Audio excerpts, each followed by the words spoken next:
attendez à quoi c'est deux.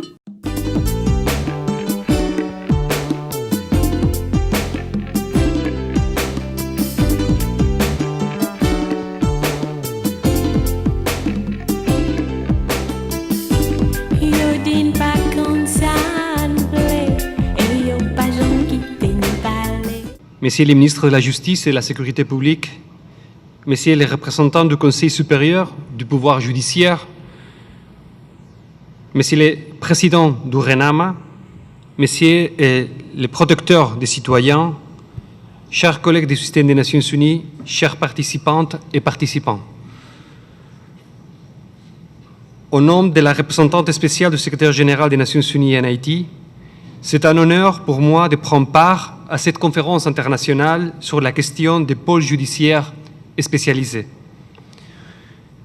Au nom du système des Nations Unies en Haïti, permettez-moi de vous souhaiter à toutes et à tous une chaleureuse bienvenue à cette conférence. Les violences et les activités des gangs qui gagnent la zone métropolitaine de Port-au-Prince, ainsi que certaines régions du pays, on atteint des niveaux extrêmement préoccupants. Les abus commis contre la population qui habite les zones des Cités-Soleil, des Croix-des-Bouquets et Martissant, pour ne citer que elles, sont effroyables et inacceptables. Des femmes et des enfants sont victimes de viols collectifs, tandis que des hommes sont exécutés arbitrairement. Personne n'est épargné de cette violence, ainsi que le montrent les victimes des kidnappings. Ces crimes ne peuvent pas rester impunis. Aussi, je ne peux que saluer cette initiative organisée aujourd'hui par les réseaux des magistrats du RENAMA, en collaboration avec le ministère de la Justice et la Sécurité publique, en vue de proposer des solutions concrètes aux défis d'ordre opérationnel et structurel auxquels fait face la justice haïtienne. Mesdames et Messieurs, une réponse judiciaire adéquate et efficace face à la violence des gangs exige nécessairement des outils adaptés, des moyens opérationnels appropriés et des expertises spécialisées en la matière. Mais cela n'arrête pas là, car ces crimes sont souvent liés aux crimes financiers et de corruption qui soutiennent les activités de ces gangs. Dans un tel contexte, l'établissement des pôles spécialisés au sein du système judiciaire haïtien, comme le propose la RENAMA et le ministère de la Justice, est une approche à envisager car elle permettra trois choses. D'abord, de faciliter et accélérer le traitement des dossiers relatifs aux crimes financiers et aux violences des gangs, y compris les violences sexuelles. Puis, favoriser la spécialisation des juges et autres acteurs de la justice dans des domaines qui exigent le plus souvent une très grande technicité. Et enfin, rendre la justice davantage accessible aux justiciables.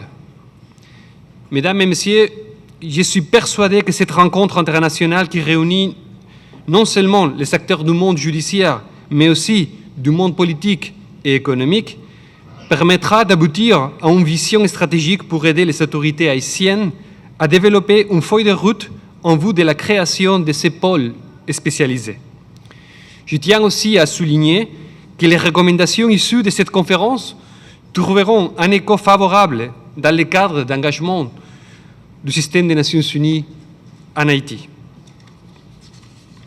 Mesdames et Messieurs, je ne saurais terminer mon propos sans saluer l'engagement des différents acteurs ici présents, y compris les magistrats et la police nationale, qui continuent d'œuvrer pour protéger les justiciables et faire respecter les droits dans un contexte extrêmement difficile. Je voudrais également profiter de cet espace pour saluer l'engagement de Son Excellence, Monsieur le Premier ministre, Ariel Henry, en faveur de la justice et lui réitérer tous les soutiens du système des Nations Unies dans le processus de renforcement des capacités des acteurs de la justice. À toutes et à tous, je vous souhaite une excellente conférence. Merci beaucoup. Mesdames et Messieurs de la Cour de cassation, Mesdames et Messieurs les magistrats des cours et tribunaux, Mesdames et Messieurs les membres du pouvoir supérieur, les membres du Conseil supérieur du pouvoir judiciaire, Mesdames et Messieurs les membres de l'École de la magistrature, Monsieur le recteur de l'Université d'État d'Haïti, Mesdames et Messieurs les professeurs et enseignants, honorables magistrats en vos rangs, grades et qualités, Monsieur le protecteur du citoyen, Mesdames et Messieurs les anciens fonctionnaires de la République, Monsieur l'ancien ministre de la Justice et de la Sécurité publique qui m'a vu grandir, Mesdames et Messieurs des différents corps de l'État, Mesdames et Messieurs les membres de la presse, télévisée, parlée, écrite, en ligne, Mesdames et Messieurs, mes collaborateurs, avocats des 18 juridictions de la République. Monsieur le représentant du Premier ministre, le jour où je vous ai proposé d'avoir une colloque, vous m'aviez dit, serait-il possible? Aujourd'hui, il revient à vous et vous seul de répondre à la question que vous m'aviez posée. Mesdames et Messieurs, j'éprouve un grand intérêt en ma qualité de ministre de la Justice et de la Sécurité publique d'intervenir du haut de cette tribune devant cette imposante assemblée à cette conférence internationale sur la création de pôles judiciaires spécialisés dans le système judiciaire haïtien. Il ne fait aucun doute que l'activité de ce jour-ci, permettez-moi de le souligner, marque un tournant décisif dans la modernisation du système judiciaire haïtien.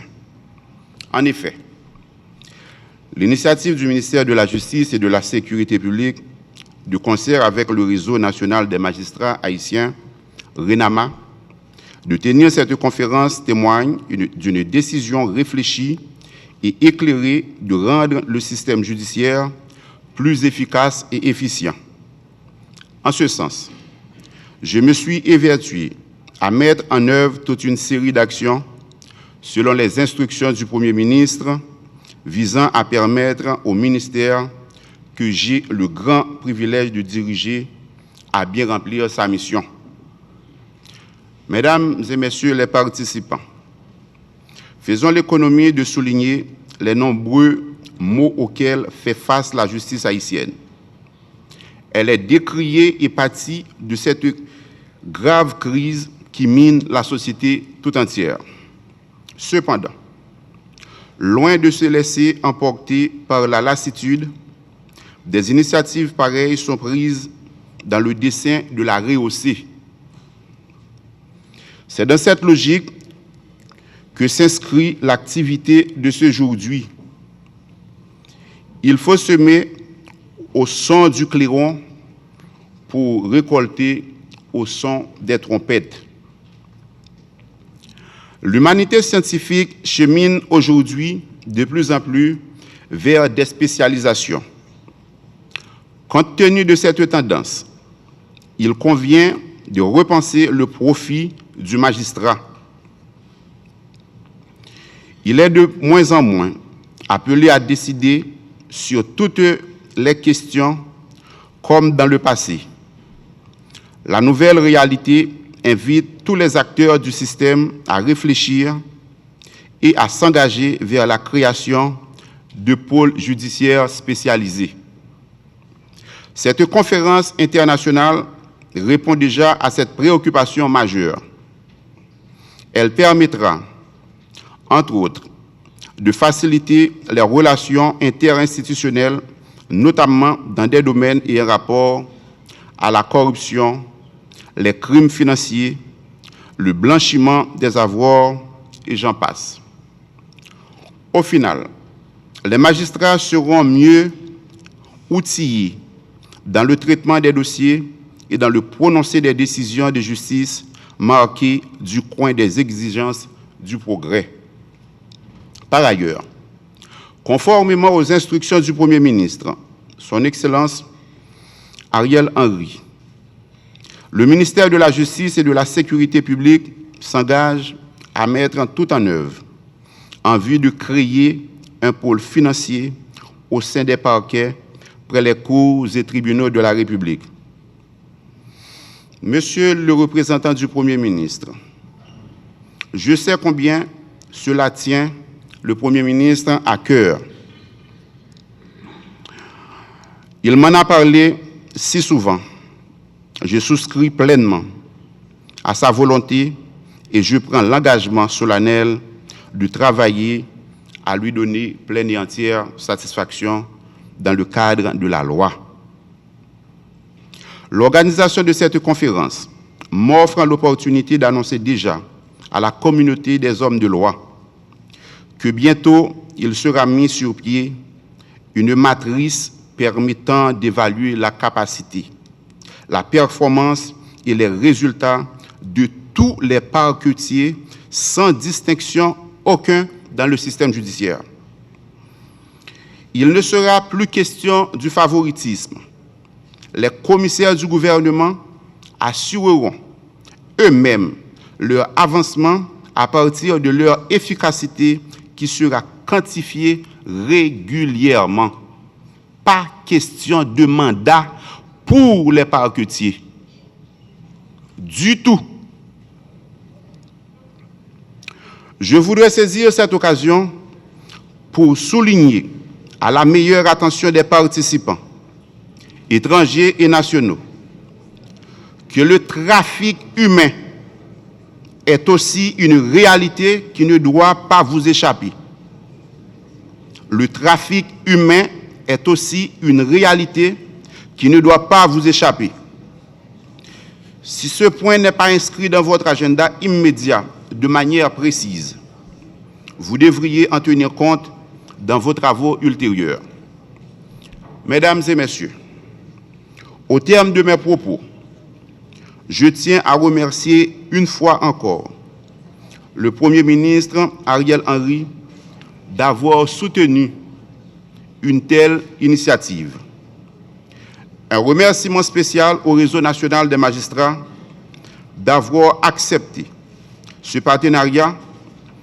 Mes remerciements s'étendent également aux institutions internationales qui y sont apportés tout leur soutien. Puis cette conférence ouvre une nouvelle voie à la justice haïtienne. J'espère que les échanges seront fructueux et les réflexions fécondes pour alimenter les débats au profit de tous les Haïtiens. Merci et bon travail.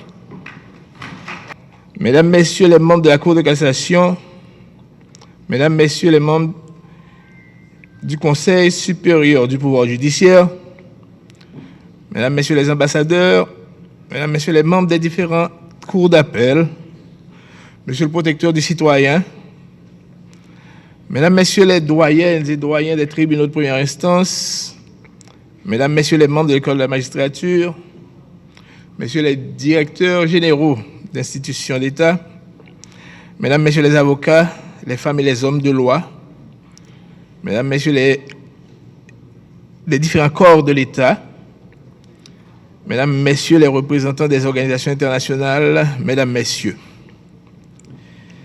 C'est avec enthousiasme que j'ai accepté l'invitation de venir ici ce matin participer au lancement de ce forum. Tout ce qui touche une meilleure distribution de la justice m'intéresse au plus haut point. Je le dis parce que je crois que la réforme et la modernisation de notre système judiciaire sont des sujets qui me tiennent à cœur et que je veux mettre au centre des préoccupations de mon gouvernement. Cette initiative prise par le ministère de la Justice et de la Sécurité publique, de concert avec le Réseau national des magistrats haïtiens, RENAMA, est louable à plus d'un titre. Cette conférence internationale, qui réunit les spécialistes nationaux et internationaux autour de certaines questions d'actualité et de grande pertinence, permettra de dégager des perspectives intéressantes sur un ensemble de sujets liés au fonctionnement de la justice. je ne peux que féliciter les organisateurs de cet événement et les assurer de tout mon soutien. Ce symposium sur la création des pôles judiciaires spécialisés en Haïti devrait nous permettre d'explorer de nouvelles avenues qui conduiront notre système judiciaire vers plus d'efficacité, plus de compétences pour nos juges et une plus grande confiance des justiciables et des investisseurs. C'est une opportunité énorme offerte au corps de la magistrature en particulier et aux membres de la BASOCH en général de réfléchir sur des méthodes modernes de rendre la justice haïtienne plus crédible et plus productive. Les sujets découlant de la thématique centrale retenue, la nécessité d'instituer des pôles spécialisés dans un système judiciaire et qui seront débattus au cours de ces assises, marqueront de toute évidence le début d'une nouvelle ère de la justice haïtienne. La création de ces pôles passe inévitablement par la mise en place de structures légales adaptées à cette nouvelle approche. C'est dans cet espace de réflexion que vont sans doute se dégager certains éléments concourant au renforcement des initiatives visant la modernisation de la justice en Haïti. Mesdames, Messieurs, chers invités, je souscris pleinement à l'idée de créer des pôles spécialisés au sein de la justice haïtienne, notamment dans le domaine financier. J'encourage vivement le ministre de la Justice à tout mettre en œuvre en vue de créer ce pôle spécialisé, ce pôle financier, ce parquet financier pour être plus précis, dans la lutte contre la corruption, la contrebande, le blanchiment des avoirs et l'évasion fiscale. Nous avons besoin de magistrats maîtrisant les arcanes des montages financiers complexes utilisés par les fraudeurs. Ce sera une nouvelle expertise au niveau de la magistrature que l'on pourra développer, entre autres, chez les jeunes diplômés de l'école de la magistrature qui bénéficieront d'une formation spéciale facilitant le traitement des dossiers préparés par des organismes tels que l'ULCC, l'UCREF ou le CONALD. Les statistiques concernant la violence urbaine et les crimes sexuels révèlent une tendance à la hausse qu'il faut contenir par tous les moyens. S'il appartient à la force publique de traquer les bandits et de les mettre hors d'état de nuire, il revient à la justice, par l'organe des magistrats formés, honnêtes, impartiaux, bien outillés, d'appliquer les provisions légales dans le respect de la dignité et des droits de la personne.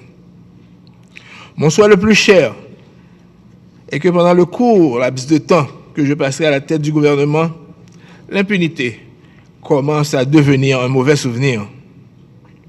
Et face à l'étendue des actes de violence, des actes criminels, la justice doit demeurer un rempart solide. Mesdames, Messieurs, nous sommes ici pour réfléchir à ce que j'appellerais la justice du futur. Mais nous ne pouvons pas, je ne peux pas parler de distribution de la justice dans notre pays en faisant semblant d'ignorer que le palais de justice de notre capitale est aujourd'hui déserté par les magistrats, par les avocats et par les justiciables, que nos cours et tribunaux ne fonctionnent pas, que beaucoup trop de gens croupissent en prison en détention préventive prolongée, que tout le monde attend encore que la vérité soit faite sur les assassinats crapuleux du président Moïse et du bâtonnier d'Orval, et des nombreuses victimes oubliées des divers massacres et d'autres crimes odieux. Nous vivons depuis quelque temps dans une situation difficile et délicate. La criminalité, sous des formes différentes, tend à s'installer dans notre société. Pour faire face à ce phénomène, il nous faut poursuivre les réformes indispensables dans notre système judiciaire malade. La réouverture des tribunaux est pour bientôt. Je veux ici donner l'assurance à la nation que je ne ménagerai aucun effort pour remettre l'institution judiciaire sur pied. J'ai passé des instructions au ministre de la Justice pour que toutes les dispositions soient prises en vue de doter, dans les meilleurs délais, la juridiction de Port-au-Prince de nouveaux locaux. Ceci reste pour moi une priorité, au même titre que la lutte contre l'insécurité et contre l'inflation. C'est le devoir du gouvernement de mettre nos magistrats en situation d'assurer le fonctionnement régulier de toutes les juridictions du pays. Je veux ici réitérer ma foi dans l'indépendance de la justice. Nous ne voulons en aucune façon et nous n'allons pas interférer dans les affaires de la justice, dans aucun dossier, de quelque nature qu'il soit. Et je veux être clair à ce sujet. Avec mon gouvernement, la justice a les coudées franches pour suivre normalement son cours. Notre responsabilité est de nous assurer qu'elle fonctionne sans entrave et qu'elle soit la même pour tous, puissants ou misérables. Il n'est pas normal que notre système judiciaire continue ses activités sans une cour de cassation fonctionnelle. Il n'est pas normal que l'autorité de régulation du système, le CSPJ non plus, ne soit pas fonctionnelle depuis le mois de février. Je compte sur la collaboration de chacun de vous pour rectifier le tir et commencer dans les meilleurs délais à mettre nos institutions sur les rails. Il n'est pas normal que nos prisons soient dans un tel état de délabrement et que les prisonniers reconnus coupables ou simplement en attente de jugement soient incarcérés dans des conditions de détention aussi pénibles. Nous devons nous mettre tous ensemble pour avancer, pour sortir notre justice dans l'état où elle se trouve depuis trop longtemps. Je saisis cette occasion pour rassurer la population, les défenseurs publics, les magistrats debout et assis, la communauté internationale, que tout est mis en branle pour résoudre ces problèmes au fur et à mesure. Je ne veux pas opérer ici un détournement du forum en m'éternisant sur des questions qui me tiennent à cœur. Les organisateurs me pardonneront de m'être un peu trop écarté du sujet qui nous réunit aujourd'hui. J'ai pris cette liberté parce que je sais que les préoccupations que j'ai soulevées sont aussi les vôtres. Car vous subissez tous, nous subissons tous les méfaits de cette situation. Nous devons restaurer l'autorité de l'État et nous devons imposer à tous le respect de la règle de droit, qui doit être la même pour tous. Nous devons redonner aux justiciables des raisons d'avoir confiance dans la justice de notre pays. C'est dans cette perspective que j'attends les résultats des travaux de cette conférence internationale afin d'apprécier les recommandations qui en sortiront et de prendre rapidement les décisions relevant de ma compétence pour leur mise en œuvre. Je ne terminerai pas mon propos sans saluer le Haut-Commissariat des Nations Unies aux droits de l'homme, le Programme des Nations Unies, ainsi que tous les spécialistes étrangers qui vont partager avec nous leurs expériences dans le cadre de cette initiative. Je remercie également le ministère de la Justice, ainsi que le réseau national des magistrats haïtiens, sans oublier les femmes et les hommes de loi qui participent à ces journées de réflexion. Bon travail, et je déclare ouvert la session sur la création de pôles spécialisés dans la justice haïtienne. Merci beaucoup. Andé à quoi c'est deux.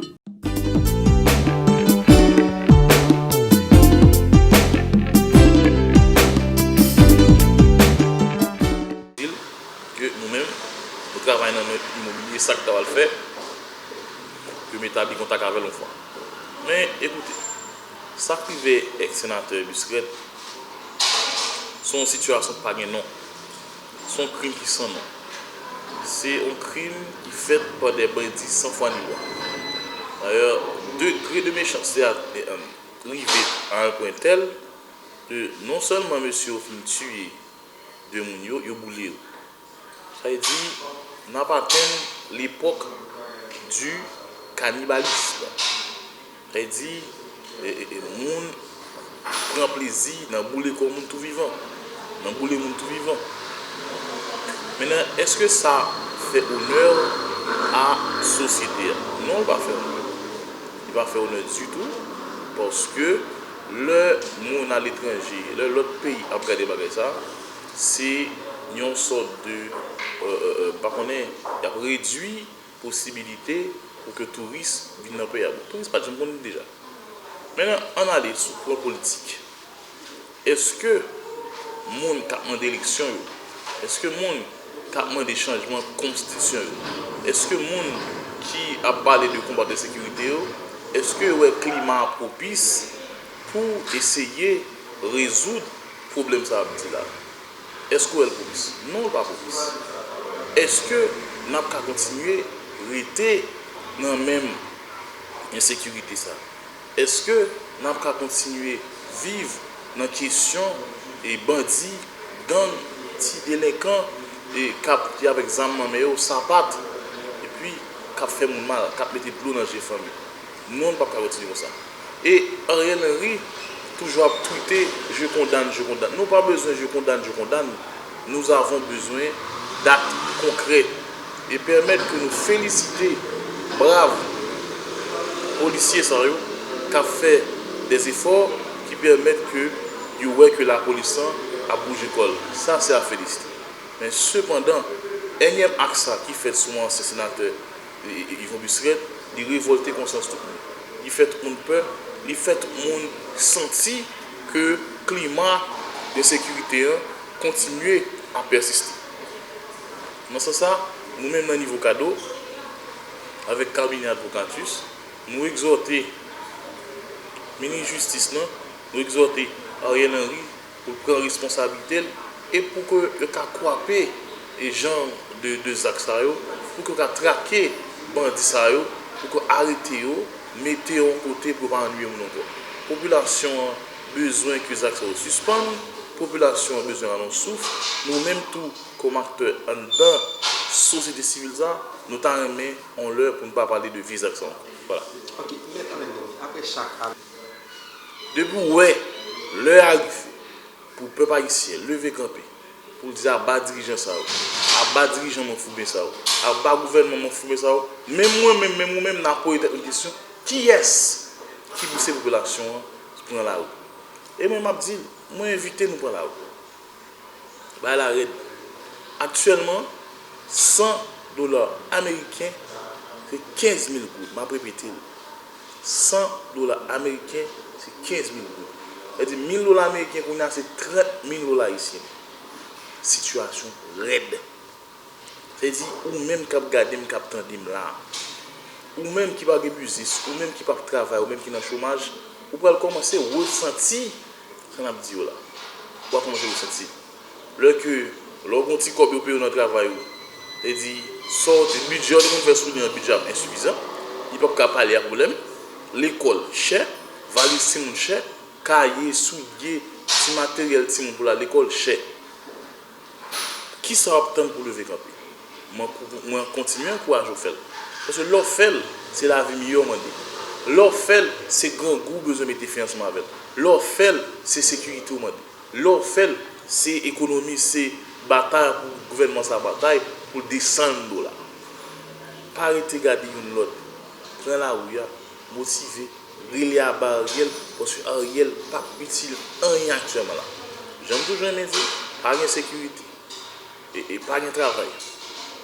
Toute institution fermée, justice fermée, moun pas qu'à juger, moun en prison à mourir, moun en prison malade, justice en genoux, et nous pas de pays dans actuellement là, nous pas de société et dirigeants là pas je condamne, nous pas besoin je condamne, nous besoin de solution, nous besoin de résultats, nous besoin de la paix et nous besoin de la souffle. Ok, maintenant rapidement sur le politique, bah là pas trop clair tout.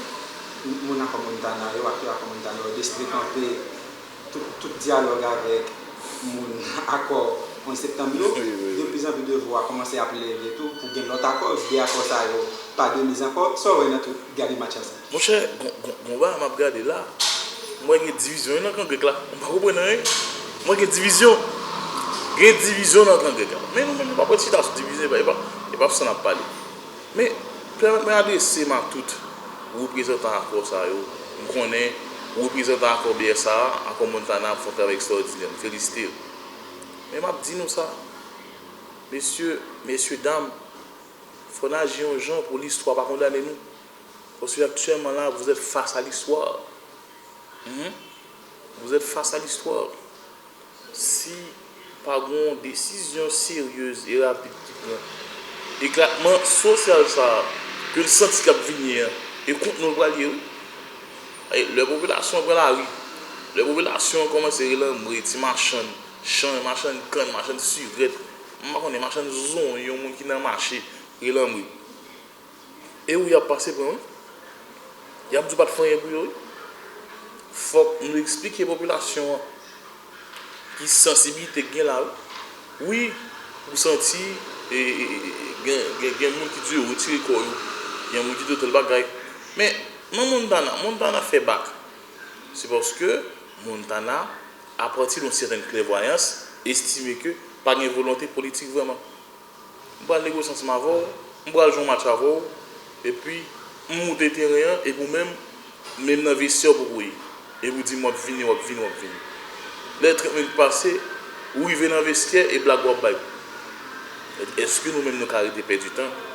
Pour la population, pas penser que nous avons cautionné perdre du temps ça, Montana fait ce qui est le plus sage. Il s'est retiré de l'accord.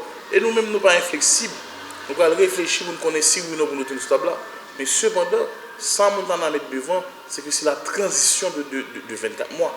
C'est ça qui est important. C'est seule une transition-là, incluant Ariel Henry. Parce que écoutez, c'est une affaire politique. Rendez-moi un foussage. Ariel Henry, c'est l'équipe qui perd des criers. Mais on ne peut pas faire rien sans là, non? Et j'aime toujours dire, Ariel Henry est invité à préparer cette transition. Et nous ne pas mettre personne dehors. Transition, ça, mon pape dehors, sont encore inclusifs. Son consensus. Tout le monde est impliqué. Même Pigo ennemi, Montana, la donne. Elle dit qu'il faut mettre tête ensemble pour nous retirer le pays dans la salle là. Elle dit, moi toujours dire, Pigo pense qu'on est une chita là, vient mettre intérêt personnel de côté. Et devant, il faut avoir intérêt de machin. Il faut avoir intérêt de gens qui sont en prison. Il faut avoir des gens qui ne sont pas capables. Nous qui sont à l'hôpital. Les gens qui n'ont pas de moyens, les jeunes qui ne peuvent pas travailler pour entrer dans la gang, c'est pour lui pour le penser. Si vous ne pouvez pas jeune ça, dans 5-10 ans, vous ne pouvez pas marcher. Vous ne pouvez pas marcher. Tout côté ces armes, tout côté ces bandits, et seul recours, jeunes n'a pas gagné, ces armes. Nous ne pouvons pas arriver là. Moi, toujours dire, pour que le pays ça marche, il faut une décision politique. Et une décision politique sincère. Toujours dire, n'est qu'à faire politique. Depuis nous mettons intérêt devant, la population a chiri. Et moi invite la population à continuer à être vigilant, continuer à accompagner les gens qui travaillent dans le sens, qui travaillent pour l'intérêt, pour que les gens aient un souffle demain. Moi-même, je veux vivre. Moi-même, je veux circuler. Moi-même, je veux aller dans le tribunal. Moi, je veux péder. Moi, je veux marcher. Moi, je veux des clients. Moi, je veux permettre que le cabinet fonctionne. Moi, je veux des petits malheurs qui souffrent dans le besoin. Eh bien, pour ça, fait, il faut une décision politique qui peut instaurer une transition et transition mais à partir de feuille de route qui va permettre que la paix et l'ordre retournent dans la société. Ok, maintenant, pas de réaction sur ce qui croit qu'il y a une nécessité pour que tu aies l'autre accord en tant que politique. Mon cher Bonzo, si il y a des gens qui ont l'autre accord, on va dire c'est pas une mauvaise chose. C'est pas une mauvaise chose, c'est bien. Puis le monde vient à te encore la rue, te gagne encore pas qu'on est accord l'autre bord, accord diaspora, comprenez? Mais cependant, la multitude, l'existence de cette kyrielle d'accord, qui doit la mener?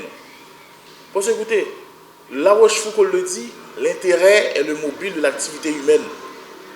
C'est-à-dire là, si nous tous pas mettons intérêt personne de côté, pour nous chiter ensemble, pour nous problème pays, tu mets 20 encore, on n'est pas fait. Il faut que nous chita ensemble, faut que nous réfléchissions, faut que nous voyons côté nous besoin d'un pays pour au moins peut pas essayer de souffre. Nous avons un problème là. Nous avons journalistes problème. M'a regardé, m'a entendu matin journaliste ça qui fait 20 mois, 20 jours dans les kidnappeurs. Vous pouvez comprendre qu'il y a kidnappé un monde, il y a demandé long cop que va jeune dans la ville. Vous pouvez comprendre qu'il y a problème de journaliste, combien de cop vous touchez? Combien vous touchez? Et même là, quand vous avez touché, divisé par $1 ou même pas qu'on est 100 combien de là, qui ça va où? Et vous avez un petit. Monsieur, c'est la grave. Situation compliquée, j'ai besoin, et je veux que tout le monde capte comprenne. L'heure est grave. Éclatement social, ça va arriver. Et vous voulez comprendre tout le qui est pouvoir politique dans le agir dans l'intérêt du peuple pour éclatement pas passer prendre. Le peuple a nevé, le peuple a bouqué, le peuple a crasé, a brisé, mais nous-mêmes, nous avons dit peuple haïtien, restez relax, tête frette, tant pour représenter la communauté et puis après ça, nous nous ensemble. Parce que nous ne pouvons pas dire que nous avons une solution, mais cependant, on a une solution, on a une alternative plus ou moins acceptable qui va permettre que nous mettions le pays sur le développement. Voilà. Tendez à quoi c'est deux.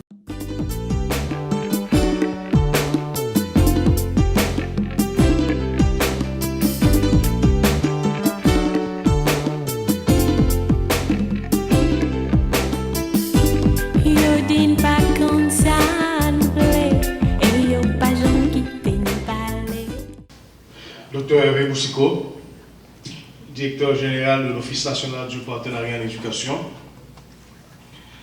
M. Jean-Martin Bauer, représentant résident du programme alimentaire mondial en Haïti. Jean-Luc Tandreau, qui représente le bureau de l'UNESCO en Haïti. Mademoiselle Widlove Monilus, représentant du CEDEL, Haïti. M. Jean Gérald, représentant du Centre Muse Haïti. Chers jeunes représentants toutes les organisations de jeunesse invités et présents aujourd'hui. Chers cadres du ministère, bonjour. Il y a environ un mois,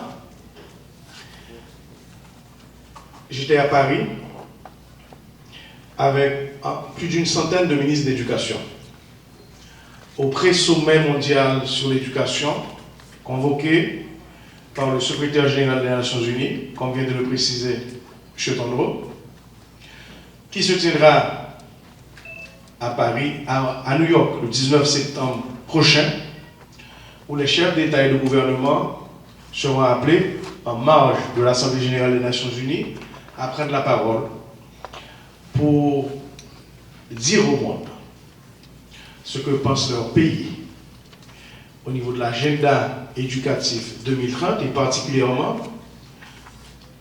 au niveau des enjeux de la transformation de l'éducation qui aujourd'hui revêt des défis particuliers, non seulement suite à la grave crise d'apprentissage, d'enseignement d'apprentissage qui sévissait bien avant la COVID-19 et aux différents enjeux économiques de l'heure. Pourquoi cette rencontre d'aujourd'hui? Nous avons tenu avec nos différents partenaires du système des Nations Unies, nos partenaires nationaux, partenaires sociaux, partenaires techniques et financiers, notre forum national la semaine dernière. Mais je pense que la jeunesse n'a pas besoin de porte-parole. Elle a besoin de donner sa parole et que sa voix soit entendue. Après, cette parole pourra être répercutée. C'est pourquoi il nous a semblé juste de vous inviter ici ce matin. Non pas parce que vous représentez de manière exhaustive les différentes voix de la jeunesse. Ceci dit, vous êtes un échantillon représentatif de ces groupes de jeunes qui vivent tant en milieu rural, urbain, dans les bidonvilles, en Haïti. vous êtes présents aujourd'hui représentant 24 organisations de jeunes, institutions de jeunes. Et les institutions organisatrices de ce forum national vous donnent la parole sur ces 5 thématiques très importantes. Je voudrais d'entrée de jeu peut-être rappeler une pensée de Albert Camus, parce que je suis tout à fait d'accord quand il dit que souvent les adultes éduquent les jeunes pour un monde qui n'existera plus. Vous allez vivre dans ce monde présent et de demain pour lequel il vous faut aussi avoir votre perspective sur la façon dont ce monde doit évoluer. Et souvent, les adultes ne prennent pas souvent de recul pour mesurer à quel point, même en voulant bien faire, ils éduquent pour un monde qui n'existera plus, pour un monde qu'ils ont connu, pour un monde qui est le leur. Ce monde à venir est déjà en bonne partie présent, ce que vous vivez, mais il y a aussi ce monde que vous allez construire vous-même. Je dis souvent que l'un des plus grands défis pour Haïti, ce n'est pas tant quel pays nous allons laisser aux nouvelles générations, mais quelle nouvelle génération nous allons laisser à Haïti. Cette nouvelle génération consciente des enjeux.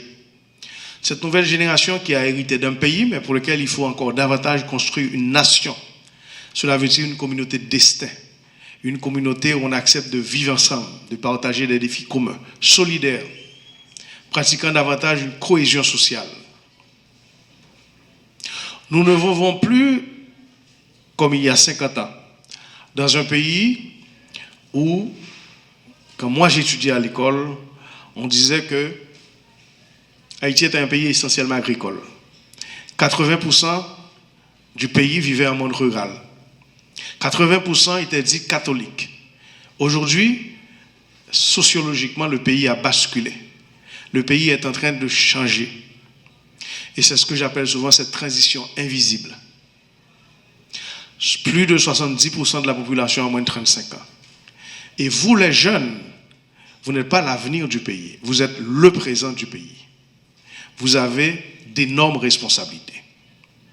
Non seulement vous avez des devoirs et des droits, pas seulement dans les premières générations de droits politiques, droits humains, vous avez des droits économiques aussi, des droits culturels, pour une participation intégrale dans la construction de l'Haïti de demain.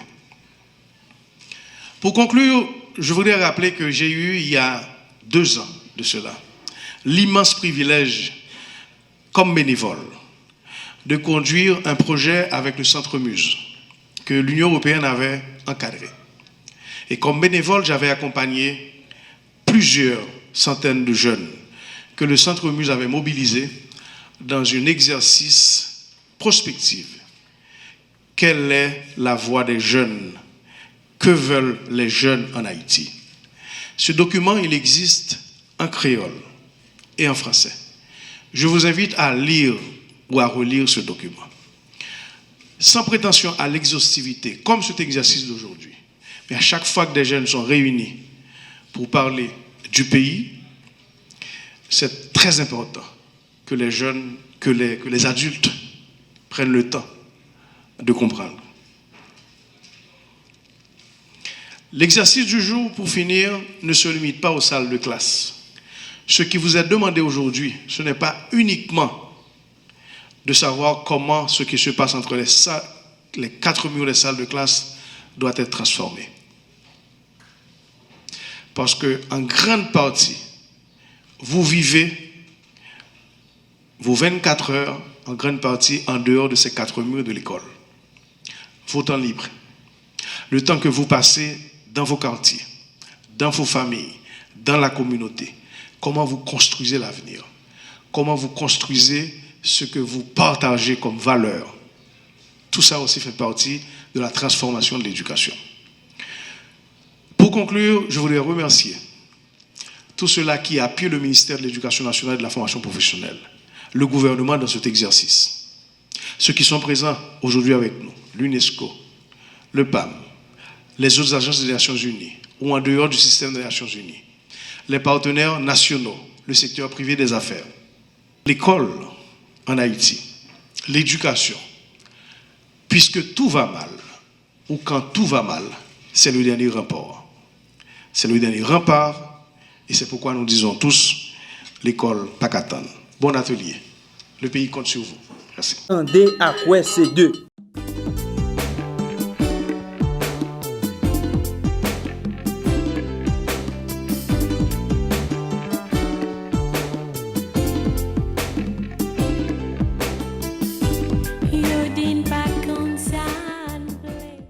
Mesdames, Messieurs les représentants des collectivités territoriales, Mesdames, Messieurs les représentants des associations patronales, des chambres de commerce et d'industrie, Mesdames, Messieurs les représentants de l'Ordre des comptables professionnels agréés haïtiens OCPA, Mesdames, Messieurs les représentants des associations d'entrepreneurs, de la société civile et du secteur privé des affaires en général, auquel je fais partie, d'œuvrer à construire un meilleur avenir au bénéfice de la population. Cela passe inévitablement par la mise en œuvre de politiques publiques qui puissent favoriser à la fois la croissance économique, l'équité, la résilience ainsi que la stabilité sociale.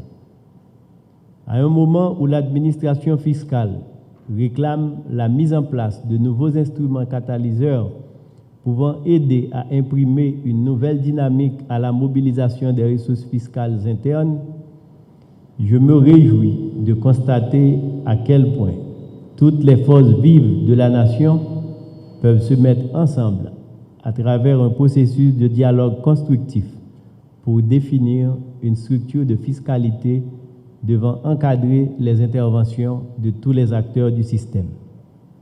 Vous ne sauriez imaginer la profondeur de ma joie pour avoir le privilège de lancer officiellement ce matin les consultations sur le premier code fiscal haïtien, incluant le Code général des impôts et le livre des procédures fiscales.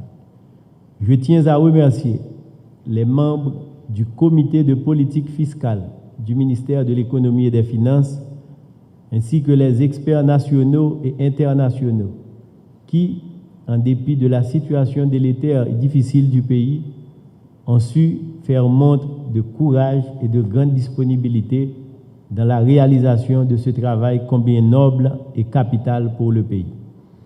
Je tiens aussi à vous remercier, chers invités, d'avoir répondu à l'appel et surtout de manifester autant d'intérêt pour ce projet qui est l'un des plus importants chantiers du ministère de l'Économie et des Finances pour l'année 2022.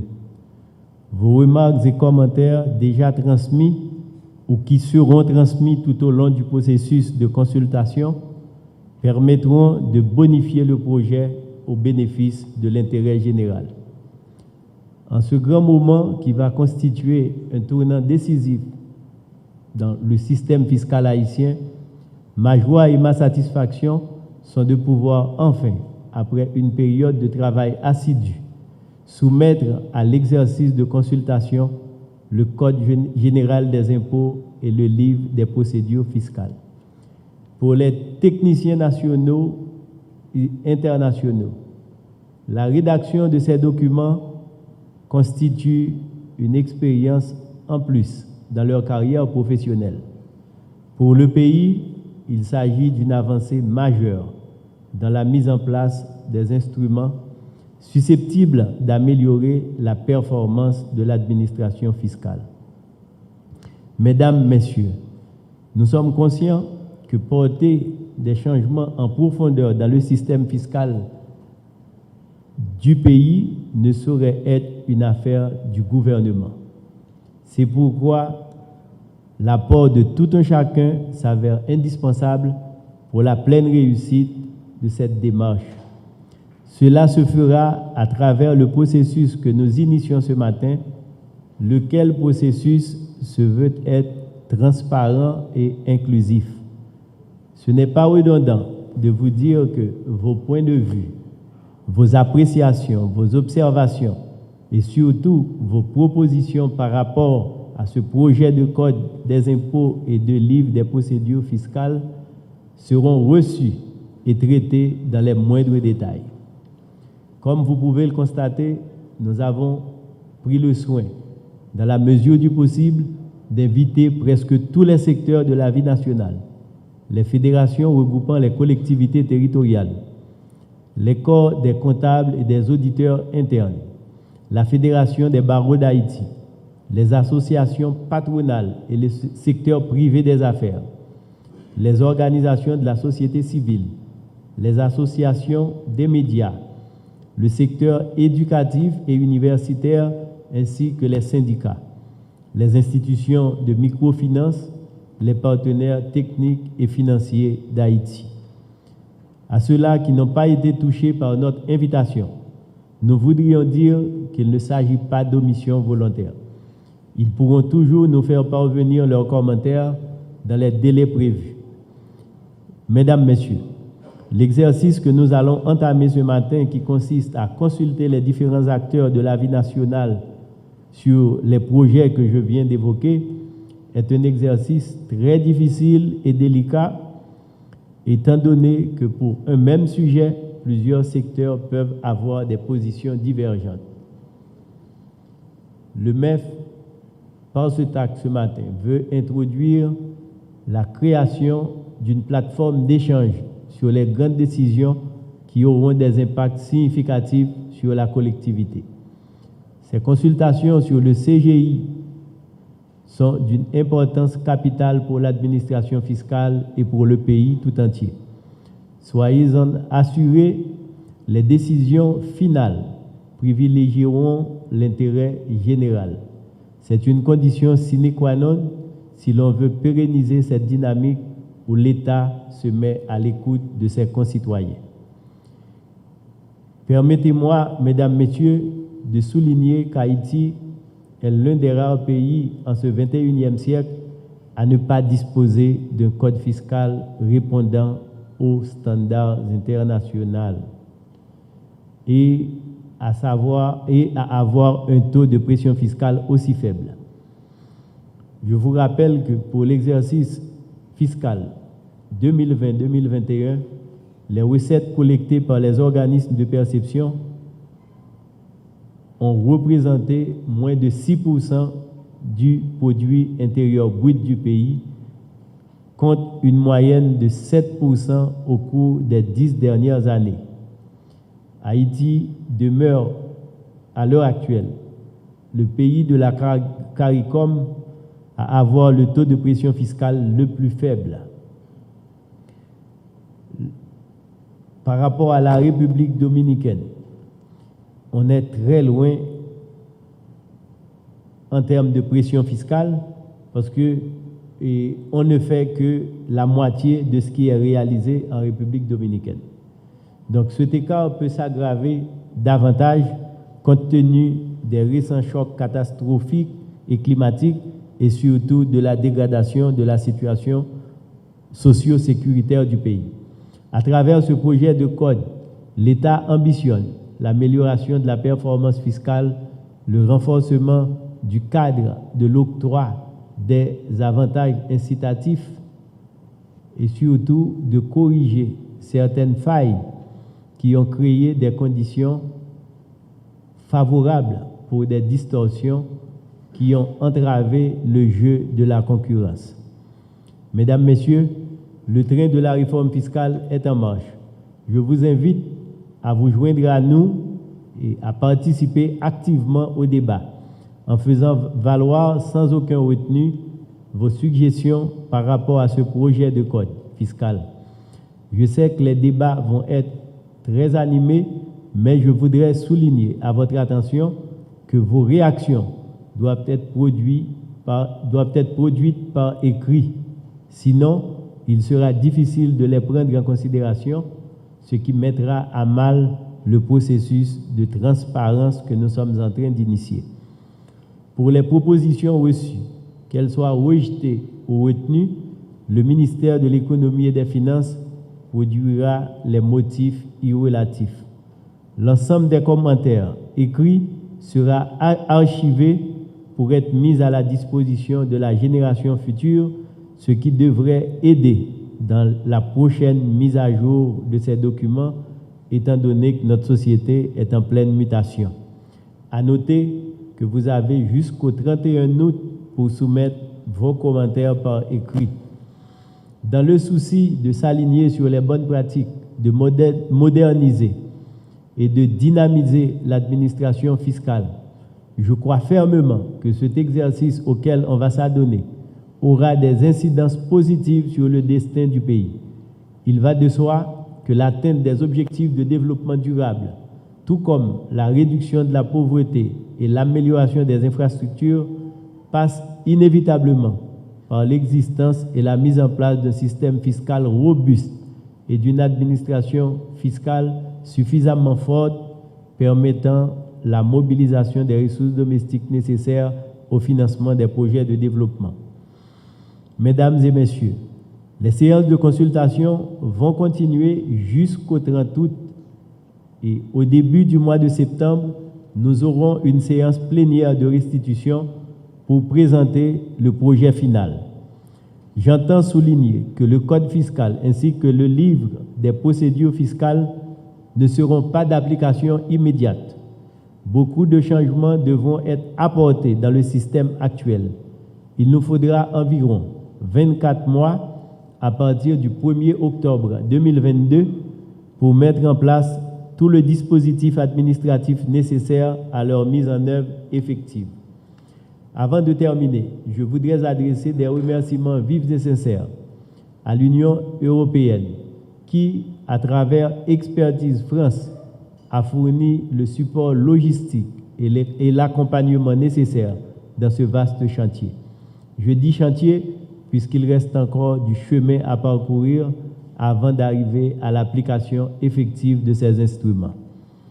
Mesdames et messieurs, je terminerai ici mes propos en disant que pour la première fois depuis l'indépendance, le pays se lance dans un si grand chantier de réforme visant la modernisation du système fiscal haïtien.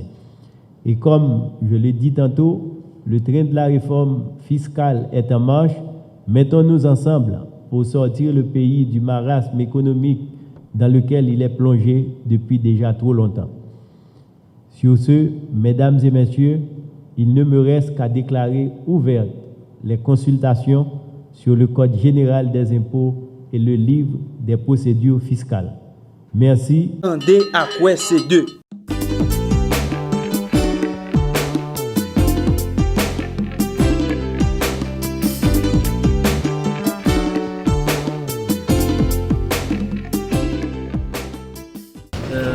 Nous avons quelques temps à présider au POCA, qui est l'organisation de promotion haïtienne. L'événement aujourd'hui, c'est le lancement officiel d'un projet depuis 5 ans qui est rendez-vous à de la caille. Rendez-vous à de la caille et c'est une activité dans le projet, ça, surtout qui a fait exposition, défilé dans plusieurs sites, surtout pour la 5e édition. Il vient rencontrer dans le bout de chemin avec jeudi du MCI qui n'a activité ministère et commerce et industrie organisée. Nous lançons officiellement, nous avons un feedback. Nous avons espéré que 4 dans le ministère et bail artisan aux satisfaction. Une exposition, c'est bien. Mais ce qui est intéressant, c'est chaque artisan qui est déplacé, il peut acheter. Au plan qui sont réseau de distribution, promotion et renforcement mode haïtien, nous avons gagné 21 expositions pour nous faire dans le cadre de la 5e édition. Et nous avons fait sur 5 départements. Donc nous lançons le jeudi. Nous espérons que la presse continue à accompagner nous parce que c'est très difficile. Le secteur mode, artisanat, il est très négligé, presque pas de subvention pour lui. Et nous félicitons le ministère là et également DG et puis monsieur Michelet Espadi à toute équipe qui prend activité à bras ouverts, qui pour nous mérite une plaque d'honneur. Et parce que c'est très difficile pour nous organiser l'activité et rassembler les gens dans un contexte que c'est nous tous connaissons, insécurité, pas de corps. Ensuite, nous apprécions ces gestes où le ministère l'a fait, il bail bon cadeau à quelques employés, c'est 100 ou 150 si nous n'avons pas fait de défaut, qui montre volonté pour les accompagner les entrepreneurs et montrer tout volonté pour les accompagner au bras dans la démarche la fait pour créer travail, faire distribution rad et puis faire promotion pour ça nous gagner qui bon. C'est une question, je prends. Ok, est-ce que Opra lui-même encourage les jeunes même dans ta idée de vendre produits sur le plan international? Bon, nous gagnons un dossier en cours pour Côte d'Ivoire et nous espérons que le ministère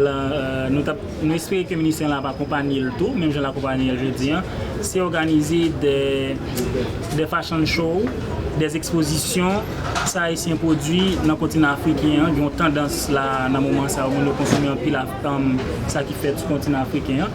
Ensuite, nous également nos démarches pour nous former et des cadres en couture, en broderie. Non seulement il faut nous encourager, mais il faut nous faire contrôle de qualité tout, parce que bon concurrence internationale qui est tête chargée. Aujourd'hui, on chemise et artisanat, il gagne un contrôle de qualité parce que faut que déjà qu'on vienne travailler avec elle. Faut que le ministre ait mettre le sous lui. Faut qu'on monde consommer le tout. Faut qu'on lui dise maintenant qu'on met une chemise qui fait en Haïti. Donc nous pensons oui, nous encourager ça et nous travaillons pour nous renforcer ça tout. Nous pensons que c'est une raison qui fait nous approcher nos deux ministères et commerce qui répondent positif et nous pensons qu'on a fait tout ensemble. Nous pensons que il y a une question de manquer main-d'œuvre, manquer de monde qui a coupé dans le pays. D'ailleurs, les bons c'est que aucun monde se sortit dehors après plus pépé qui va nous mettre. Jodi a, c'est l'idée c'est sensibiliser. Ensuite, nous gagnons il faut garder dans le bloc là derrière. Nous avons pile de haïtiens qui ont un bel défilé qui peut montrer qui toute importance qui gagne pour habiller local et comment on peut rester fashion pendant que les haïtiens sont. Pas de ce qu'on fait pour là. C'est sûr que le pays est difficile. Mais si on fait le tout, on fait le tout. Peut-être pas dans la même dimension avec nous. Regrouper en des associations, des fédérations, en des confédérations dans la zone, chercher contre, apprendre coude, apprendre métier manuel, chercher contre l'école, l'église et centre culturel pour nous créer travail, faire des ateliers. C'est pas vrai depuis dans Guinée, le monde pas oublier ouais monde.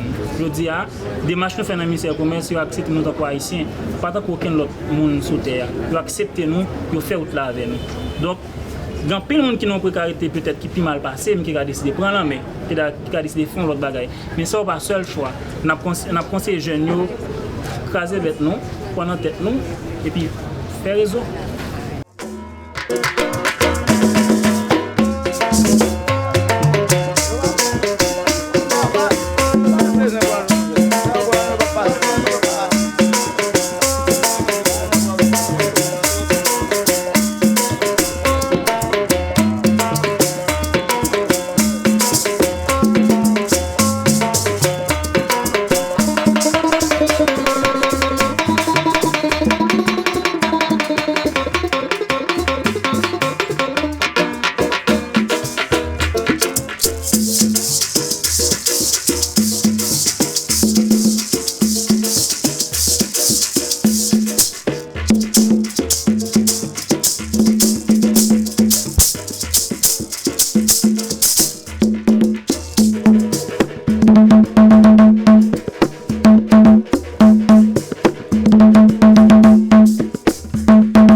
D à quoi c'est 2.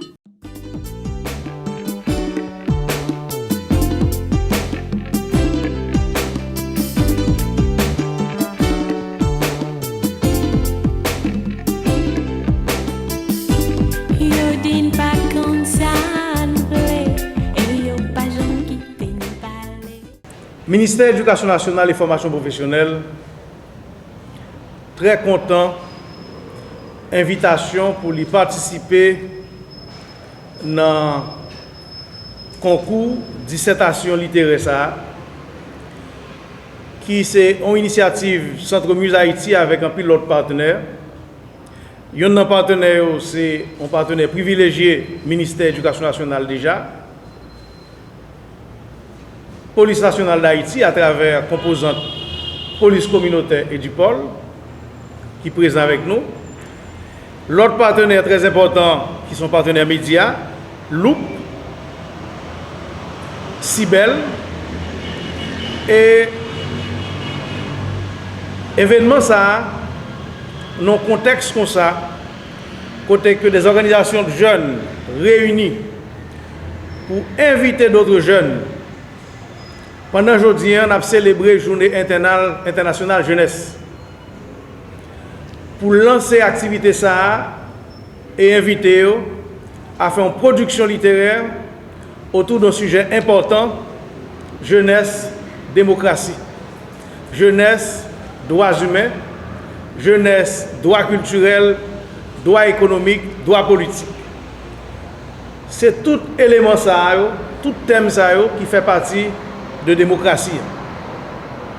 Intérêt ministère de l'Éducation nationale, c'est dans le temps libre, élèves nouveau secondaire 1, secondaire 2, secondaire 3, secondaire 4, que concours a visé pour être capable d'utiliser à la fois vécu que vous avez dans le quartier avec jeunes pareils, conversation que vous avez, livres que vous lisez, que nous encourageons à lire, littérature jeunesse, ou livre l'école, ou bien pour dans la salle de classe, pour être capable de faire une production qui permet de pas seulement gagner, parce que prix écolier, ce n'est pas seulement pour récompenser les gens qui pral river gagner concours ça, mais ça qui est important, c'est la participation jeunesse.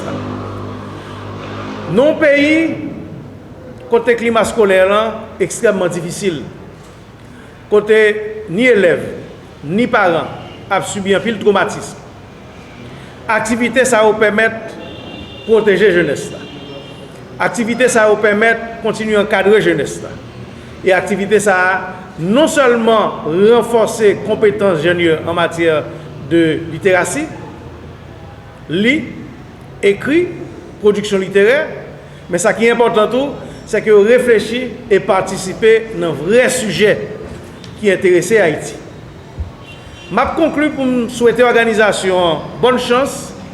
Ministère à présent à toute étape dans la dissertation ça a fait là. Ça nous remet rappeler, et nous voulons rappeler aujourd'hui, 12 août 2022, dans l'occasion Journée internationale jeunesse. Nous dit ça qui est plus important aujourd'hui pour le pays. Ce n'est pas qui Haïti que nous avons quitté pour une nouvelle génération qui va venir, mais c'est qui nouvelle génération que nous avons quitté pour Haïti. Et c'est l'école qui a changé ça. Et c'est pour ça que nous croyons vraiment que l'école n'est pas qu'à temps. Merci. Je dis, la police communautaire du pôle,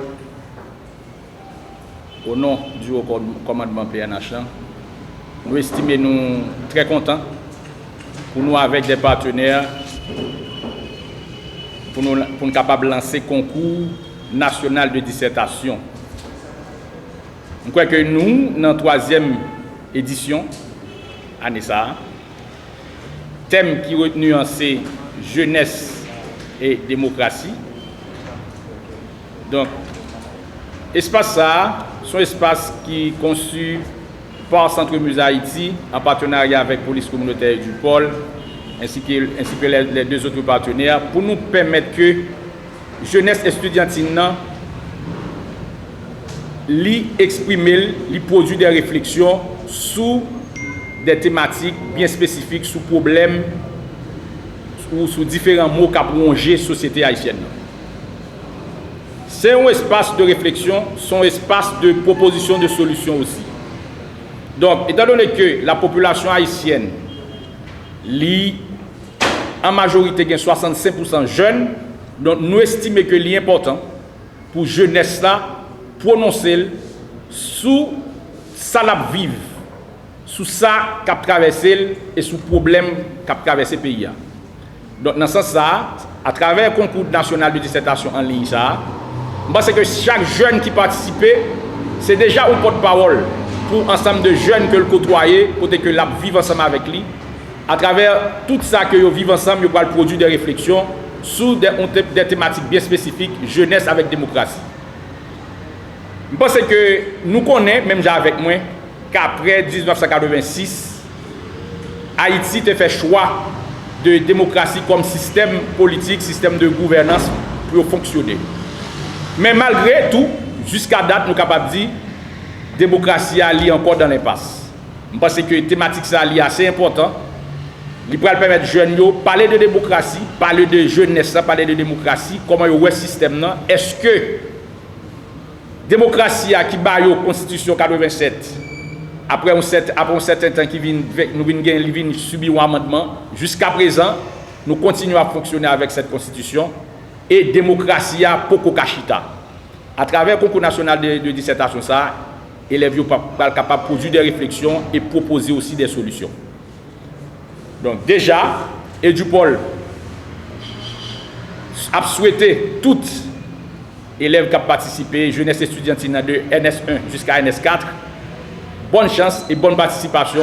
Nous souhaitons faire bonne figure, comme ce fut le cas de l'année dernière, côté que a bien des représentants valables qui remportent le concours. Merci.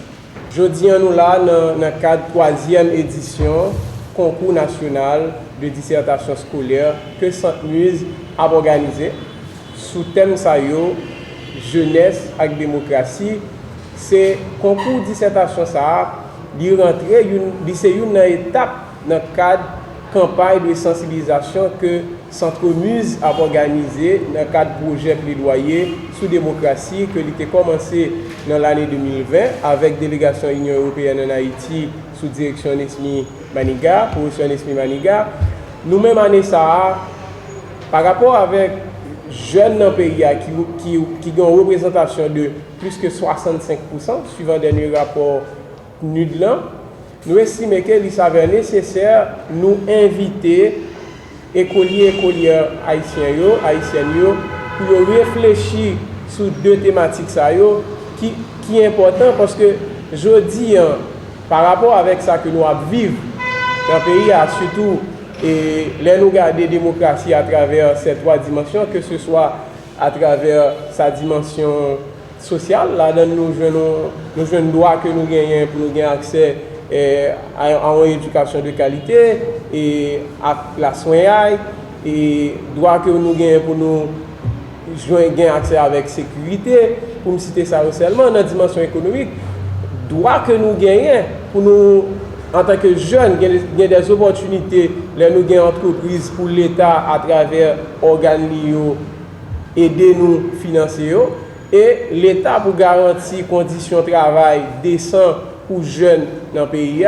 Par rapport avec le projet ça que nous avons mené, nous allons rencontrer les jeunes, que ce soit dans Port-au-Prince, dans le nord et dans le sud.